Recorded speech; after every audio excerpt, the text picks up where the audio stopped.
Hello one and all. आज के इस वीडियो सेशन में हम लूप कंस्ट्रक्ट के बारे में डिस्कस करेंगे। प्रीवियस वीडियो सेशंस में हम डिसीजन मेकिंग के इफ़ स्टेटमेंट को डिस्कस करके कंप्लीट किया है। आज के इस वीडियो सेशन में डिसीजन मेकिंग के ही दूसरे कॉन्सेप्ट हम लूप कंस्ट्रक्ट को डिस्कस करेंगे। तो इसमें आज हम थियोरेटिकली ये समझने की कोशिश करेंगे कि लूप कंस्ट्रक्ट का क्या यूज़ होता है प्रोग्रामिंग में। तो सबसे पहले बात आती है, क्वेश्चन होता है कि व्हाट इज़ लूप।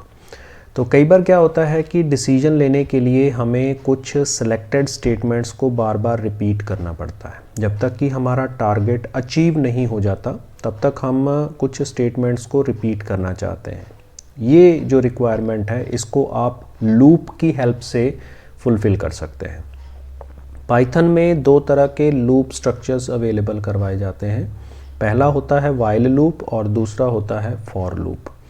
तो दूसरी प्रोग्रामिंग लैंग्वेजेस में हम जो लूप यूज़ करते हैं उसमें फॉर लूप सबसे इजी माना जाता है, लेकिन इसमें फॉर लूप जो है वो थोड़ा डिफरेंट है और अलग तरीके से यूज़ होता है।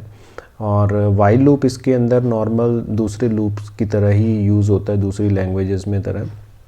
तो चलिए इसको डिस्कस करते हैं। लूप की वर्किंग अगर हमें डिस्कस करनी है तो किसी भी लूप को अगर आप सक्सेसफुली एग्जीक्यूट करवाना चाहते हैं तो उसके लिए 3 स्टेटमेंट्स रिक्वायर्ड होती हैं।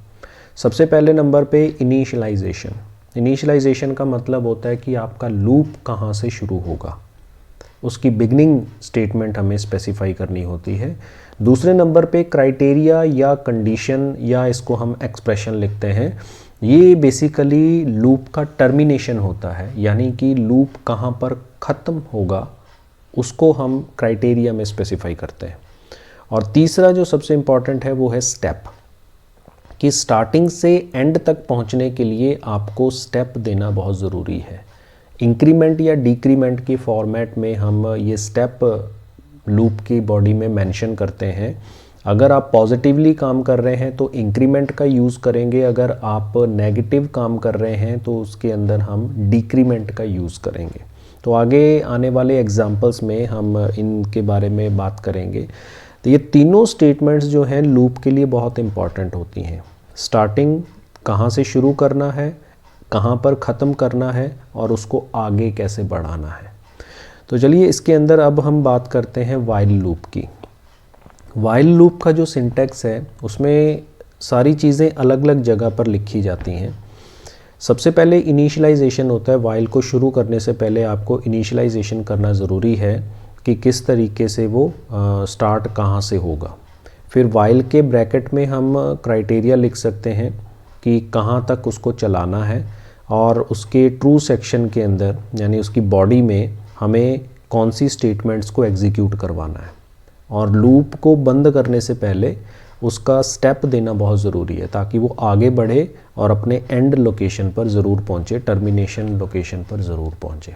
तो इसका वाइल लूप को अगर हम बेटर तरीके से समझने की कोशिश करें तो पाइथन में वाइल लूप जो है कंडीशन को चेक करने के लिए स्टार्टिंग में कंडीशन चेक कर लेता है लूप शुरू करने से पहले।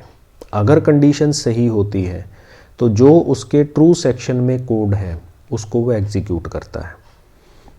और दूसरे नंबर पे अगर हम अर्थमेटिक ऑपरेटर यूज़ कर रहे हैं पाइथन के वाइल लूप में इंक्रीमेंट और डिक्रीमेंट की वैल्यू के लिए, तो उसका हम यूज़ करते हैं। जैसे अगर हमें आगे बढ़ाना है, जैसे अभी हमने बात की कि पॉजिटिव अगर आप लूप चला रहे हैं तो प्लस का यूज़ करेंगे और अगर आप नेगेटिव लूप चला रहे हैं तो उसमें माइनस का यूज़ करेंगे। तो ये अर्थमेटिक ऑपरेटर्स हैं जो हम लूप में इंक्रीमेंट या डिक्रीमेंट्स देने के लिए यूज़ करते हैं।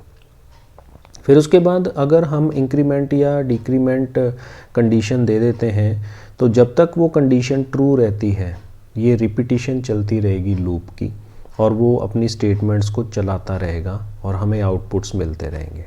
और जैसे ही कंडीशन फॉल्स हो जाती है हमारा लूप जो है वो टर्मिनेट होकर बाहर आ जाता है। तो ये पूरी वाइल लूप की वर्किंग कंसेप्ट है कि वो किस तरीके से वर्क करता है और किस तरीके से उसका एग्जीक्यूशन होता है। तो इसी तरीके से अगर हम फॉर लूप के सिंटेक्स की बात करते हैं तो ये थोड़ा सा डिफरेंट है। इसमें क्या होता है, for items in object. Item एक वेरिएबल का नाम है जो हमें उस में यूज़ करना है, और इन ऑब्जेक्ट, ऑब्जेक्ट के अंदर हम किसी स्ट्रिंग को भी यूज़ कर सकते हैं या फिर हम लिस्ट का यूज़ कर सकते हैं। तो उसमें से अगर हमें कोई एलिमेंट्स लेने हैं उसके अकॉर्डिंग इसमें एग्जीक्यूशन होता है, स्टेटमेंट्स चलती हैं और हमें अलग अलग तरह के रिजल्ट्स मिलते हैं। तो अगर हम एग्ज़ाम्पल की बात करते हैं वाइल लूप का, अगर हम एक छोटा सा एग्ज़ाम्पल लेते हैं, सपोज़ मैंने i को 1 से इनिशलाइज़ किया और यहाँ पे मैंने while i less than equals to 10 दे दिया। ये मेरा क्राइटेरिया है, जब तक i की वैल्यू 10 से छोटी या बराबर है तब तक ये लूप चलना चाहिए। और यहाँ पे मैं क्या करता हूँ, प्रिंट कर देता हूँ i की वैल्यू, मुझे i को प्रिंट करवाना है। लेकिन ये एंड तक कैसे पहुँचेगा, हमने i के अंदर कोई वैल्यू को 1 से 10 तक ले जाने के लिए कोई स्टेटमेंट तो लिखी नहीं, तो वो स्टेप के अंदर होगा कि i equals to i plus 1। तो ये स्टेप है। तो 3 स्टेटमेंट्स जो वाइल लूप में यहाँ पे हम यूज़ कर रहे हैं, ये जो स्टेटमेंट है इसको हम इनिशियलाइजेशन कहते हैं। हमने स्टार्टिंग पोजीशन मेंशन कर दी लूप के लिए कि i की वैल्यू 1 होती है तो ये शुरू हो जाए, और फिर उसके बाद जब तक उसकी वैल्यू 10 से छोटी या बराबर रहेगी तब तक वो चले और i को प्रिंट करता रहे और उसमें एक एक वैल्यू जुड़ती रहे। तो अगर हम इसको रन करते हैं तो हमारे सामने 1 से 10 तक की काउंटिंग यहाँ पर देखिएगा प्रिंट हो गई। ये 1 to 10 तक की काउंटिंग इसमें प्रिंट होगी। फर्स्ट टाइम में 1 था, प्रिंट हुआ, फिर उसमें 1 जुड़ गया, 2 हो गया, प्रिंट हो गया, फिर 3, फिर 4, इस तरीके से 10 तक चला।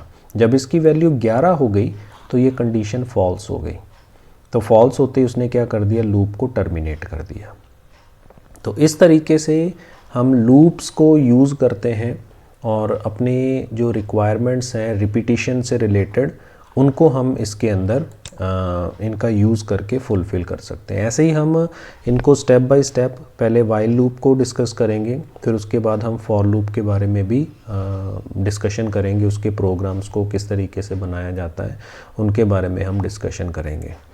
तो फॉर लूप में भी कुछ कॉन्सेप्ट्स हैं जिनको डिस्कस करना ज़रूरी है कि अगर हम पाइथन में फॉर लूप के सिंटैक्स को देखें तो इसमें ऑब्जेक्ट जो है वो कोई भी चीज़ हो सकती है जिसको हम आइट्रेट करना चाहते हैं, चाहे वो स्ट्रिंग हो या पाइथन में जो हम लिस्ट यूज़ करते हैं वो हो, या कोई और चीज़ जो हम यूज़ कर सकते हैं फॉर लूप के अंदर। तो कंपाइलर क्या करता है, ऑब्जेक्ट के अकॉर्डिंग अपनी प्रोसेसिंग शुरू करता है और तब तक आइट्रेट करता रहता है जब तक कि उस ऑब्जेक्ट के अंदर वैल्यूज़ अवेलेबल हैं, और वो एक एक वैल्यू क्या करेगा, उस आइटम को असाइन करता रहेगा। जो हमने सिंटैक्स में आइटम इन ऑब्जेक्ट लिखा था, तो आइटम को वो क्या करेगा, एक एक वैल्यू असाइन करता रहेगा। अगर हम एग्जांपल की बात करें कि अगर हमारे पाइथन ऑब्जेक्ट में एक स्ट्रिंग है और उसमें हम एक वैल्यू देते हैं पाइथन, तो उसमें कंपाइलर क्या करेगा, p जो उसके फर्स्ट कैरेक्टर है वो आइटम को दे देगा। फिर उस p का हमने क्या करना है ये हमारे ऊपर डिपेंड करता है, और फिर इस तरीके से जब वो अगले आइट्रेशन में जाएगा तो y देगा आइटम को, फिर t देगा, फिर h देगा, फिर o देगा, फिर n देगा। इस तरीके से वो हम एग्जांपल्स में इसके बारे में आगे फर्दर डिस्कस करेंगे। नेक्स्ट क्या होगा, फिर वो स्टेटमेंट्स को इस तरीके से लूप के अंदर जो भी हमने दे रखा है उनको एग्जीक्यूट करता रहेगा, चलाता रहेगा, और जब ये कंप्लीट हो जाएगी स्टेटमेंट चलानी तो कंपाइलर क्या करता है, उस ऑब्जेक्ट के अंदर जो भी अगली वैल्यू है जो मैंने अभी आपको बताया, y होगा, फिर t होगा, h होगा, ये आगे से आगे इसका आइटम को देता रहेगा और चलता रहेगा, और तब तक चलता रहेगा जब तक उस ऑब्जेक्ट के अंदर आइटम्स अवेलेबल हैं। तो प्रोसेस जो है वो तब तक रिपीट होगा जब तक ऑब्जेक्ट्स के सारे आइटम्स ख़त्म नहीं हो जाते। तो ये फॉर की वर्किंग है। जो हमने वाइल लूप की वर्किंग वो थोड़ी सी डिफरेंट है क्योंकि वो नॉर्मल वैल्यूज़ पे वर्क करती है, लेकिन पाइथन की वैल्यूज़ जो है वो स्ट्रिंग या लिस्ट के ऊपर अलग तरीके से वर्क करती है। हम उसमें न्यूमेरिक वैल्यूज़ पे भी वर्क कर सकते हैं, जो हम दूसरी प्रोग्रामिंग लैंग्वेजेस में प्रोग्राम्स बनाते हैं उसके अकॉर्डिंग इसमें फॉर लूप में भी वो बनाए जा सकते हैं, लेकिन हमें कुछ एडिशनल इसके अंदर एक्टिविटीज़ परफॉर्म करनी पड़ती हैं। इतना इजी तरीके से हम इसमें वो एक्टिविटीज़ परफॉर्म नहीं कर सकते हैं। तो इस वीडियो में फ़िलहाल इतना ही। Thank you for watching, keep on learning with us, stay tuned for upcoming videos and always stay blessed.